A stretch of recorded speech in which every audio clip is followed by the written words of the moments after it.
Negara ini takut, bukan sama senjata, bukan sama bom, tapi sama bendera kartun.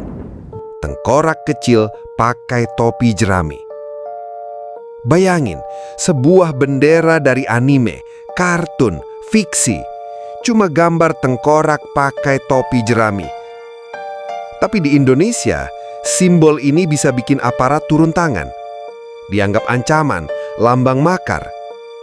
Bahkan anak-anak muda yang upload konten soal ini bisa kena panggilan. Aneh nggak sih? Kenapa sebuah simbol dari dunia fiksi bisa dianggap berbahaya di dunia nyata?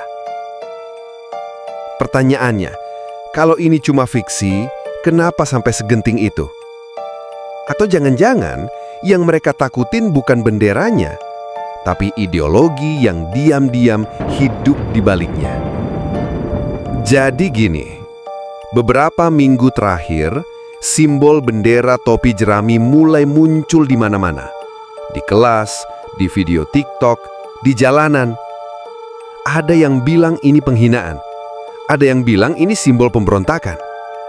Bahkan beberapa sekolah melarang muridnya membawa atau menggambar bendera itu. Alasan resminya, mengancam nilai-nilai nasionalisme. Tunggu bentar, sejak kapan nasionalisme kita segampang itu goyah? Sejak kapan rasa cinta tanah air bisa kalah sama kartun? Atau mungkin nasionalisme kita memang udah lama kosong, dan sekarang simbol lain mulai terasa lebih jujur. Di dunia One Piece, bajak laut adalah kriminal. Tapi bukan kriminal biasa. Banyak dari mereka korban, ditindas, dikejar, dianggap ancaman oleh pemerintah dunia. Karena mereka berani nanya, kenapa sejarah disembunyikan? Kenapa kebenaran ditutupin? Dan jujur aja, mirip nggak sih sama realita kita? Ketika yang bersuara malah dibungkam, dan yang patuh dipelihara. Yang ditakuti negara bukan gambarnya, tapi maknanya. Karena bendera topi jerami bukan sekedar tengkorak. Dia lambang dari satu ide. Kami bebas, kami nggak tunduk sama sistem yang korup. Dan itu lebih menakutkan dari 1000 demonstrasi. Karena semangat nggak bisa dibredel. Dan kalau generasi muda mulai ngerasa lebih terwakili sama bajak laut fiksi daripada pejabat nyata, maka yang harus dievaluasi bukan mereka, tapi yang ngaku sebagai simbol negara. Merah putih itu bukan cuma kain dua warna, tapi dia lahir dari darah dan air mata. Dia adalah simbol perjuangan. Tapi justru karena itu dia harusnya punya makna. Bukan sekedar formalitas yang harus dikibarkan tiap Senin pagi. Di One Piece, simbol topi jerami juga bukan cuma gambar. Dia adalah simbol perlawanan terhadap tirani.